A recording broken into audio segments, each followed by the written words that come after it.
মুসলমান ভাইরা আমার, বন্ধুগণ, বর্তমান সমাজে মহিলা মাদ্রাসা কেন প্রয়োজন এটা আমরা অনেকে জানতে চাই। একটা মা যদি দিনদার হয়, পুরা জাতিকে দিনদার বানানো সম্ভব। যেমন ধরেন আব্দুল কাদের জিলানী রহমাতুল্লাহি আলাইহি, তিনি যখন 7 বছর বয়স তিনি বাবা হারাইলেন। মায়ের মনে বড় আশা সন্তানকে আলেম বানাবে। আমার ভাইরা আমার, বন্ধুগণ, মানুষের বাড়িতে কাজ করে করে কিছু টাকা পয়সা জমানোর পরে তিনার মা বলতেছে, আব্দুল কাদের, তুমি এখন শহরে যাবা, মাদ্রাসায় যায় ভর্তি হবা। এই দিক দিয়ে আরেকটা কাফেলা শহরের পথে যখন যাচ্ছেন, আব্দুল কাদের জিলানীর আম্মা বলতেছেন, আপনারা আমার সন্তানকে নিয়ে যান, আমার সন্তানকে অমুক মাদ্রাসায় ভর্তি করাইয়া দিয়েন। তিনাকে যখন বিদায় দিবেন, আব্দুল কাদের আম্মা তাকে কিছু খরচের জন্য কিছু টাকা পয়সা দিলেন। এই টাকাগুলো সে নিলেন, নেওয়ার পরে আরো কিছু টাকা দিলেন মাদ্রাসায় ভর্তি হওয়ার জন্য। এই টাকাগুলো আব্দুল কাদেরকে নিলেন। আব্দুল কাদের যখন কিছু দূর চলে যায়, তিনার মা বলতেছে, আব্দুল কাদের এদিকে নে নে বাবা, তোর কোমর একটা বেল বেঁধে দিলাম, এটার ভিতরে কিছু টাকা পয়সা আছে। এই টাকা পয়সা যখন তুমি এই সময় খরচ করবা, যখন আসরের পরে অনেক ছাত্র ছাত্রীর গার্জিয়ানরা আসবে, অনেকের আব্বু আম্মু আসবে, তারা তো তাদের সন্তানের জন্য মজা কিনে আনবে। ও বাবা, তখন তো তোমার মন খুব খারাপ হয়ে যাবে, কারণ আমার তো যাওয়া ওইখানে সম্ভব না। এই টাকাগুলো দিয়া তুমি ওই সময় মজা কিনে খেও। এবার আব্দুল কাদেরকে বলতেছেন, বাবা তবে আমার একটা নসিহত, মৃত্যুর আগে কখনো মিথ্যা কথা বলবি না, এটা আমার মার নসিহত। বাবা তুই আমাকে ওয়াদা দে, মৃত্যুর আগে তুই কখনো মিথ্যা বলবি না। জোরে বলুন, কোন সময়?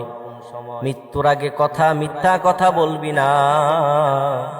এবার আব্দুল কাদের যখন চলে যাইতেছেন মাদ্রাসার দিকে, ওই শহরের দিকে কাফেলার সঙ্গে যখন চলে যাইতেছেন, আমার ভাইরা আমার, বন্ধুগণ, রাস্তার মধ্যে ডাকাতের আক্রমণ করলো ওই কাফেলার উপরে।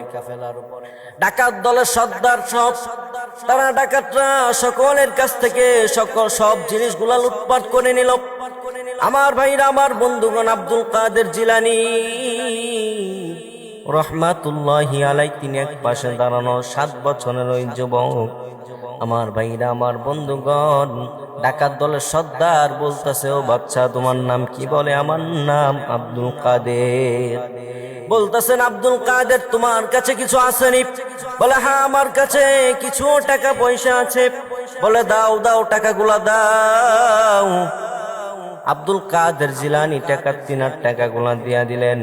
সকলের কাছ থেকে যখন সকল জিনিসগুলা নিয়ে তারা চলে যাইবে, কিছুদিন যাওয়ার পরে ডাকাত সর্দার ঘুরে দাঁড়ায় বলতেছেন, ও বাচ্চা আব্দুল কাদের, তোমার কাছে আরো কিছু আসেনি? এবার আব্দুল কাদের কোনো কথা বললেন না। ওরা কিছু দূর চলে যাওয়ার পরে আব্দুল কাদের ডাক দিয়া বলো, ডাকাত সর্দার দাঁড়াও, আমার কাছে কিছু টাকা আছে। ডাকাত সর্দার আবার ফিরে আসলেন, বলতেছে, কোথায় টাকা? এবার আব্দুল কাদের জিলানী তিনার কোমরের বেল্টটা খুলে দিলেন, বলতেছে, এইটার ভিতরে সেলাই করি আমার আম্মা আমার জন্য কিছু টাকা দিয়ে দিছিলেন। এবার ডাকাত সর্দার তিনি একটু চিন্তায় পড়ে গেলেন। তিনি বলতেছেন, আব্দুল কাদের জিলানী, ও আব্দুল কাদের, তোমাকে তো আমরা মারলাম না, তোমাকে তো আমরা ছাড়িও দিলাম না, কিছু বললামও না, তারপরও কেন তুমি তোমার টাকাগুলা সব আমাদেরকে দিয়া দিলা? তুমি তো মিথ্যাও বলতে পারতা। বলতেছেন, ডাকাত সর্দারকে বলতেছেন, আব্দুল কাদের বলতেছেন, ও ডাকাত সর্দার, আমার দুনিয়াতে বাবা নাই, আমার মা আছে শুধু। আমার মা আমাকে একটা নসিহত করেছেন। আমার মা বলেছেন, আব্দুল কাদের মৃত্যুর আগে কখনো মিথ্যা বলবি না। ও ঢাকার সর্দার, তুমি যখন টাকাগুলা চাইলা সব দিয়া দিলাম। দ্বিতীয়বার যখন আবার ডাক দিলা, মাঝখানে আমি একটু সময় চিন্তা করছিলাম। আমি একদিকে আমার মার নসিহত, আরেক দিকে টাকাগুলো রেখে দিলাম। আমি এবার চিন্তায় পড়ে গেলাম কোনটা আমি গ্রহণ করব, মার নসিহত নাকি আমার টাকাগুলো আমি রাখবো। যদি আমি মিথ্যা বলি,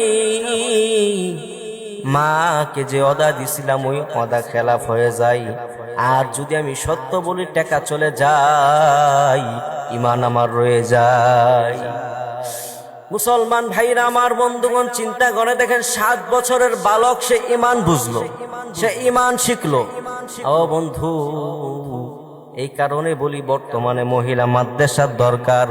ওই মা যদি তাকে এই দিন শিক্ষাটা যদি না দিত, ওই আব্দুল কাদের সে কিন্তু ঈমান বুঝতো না।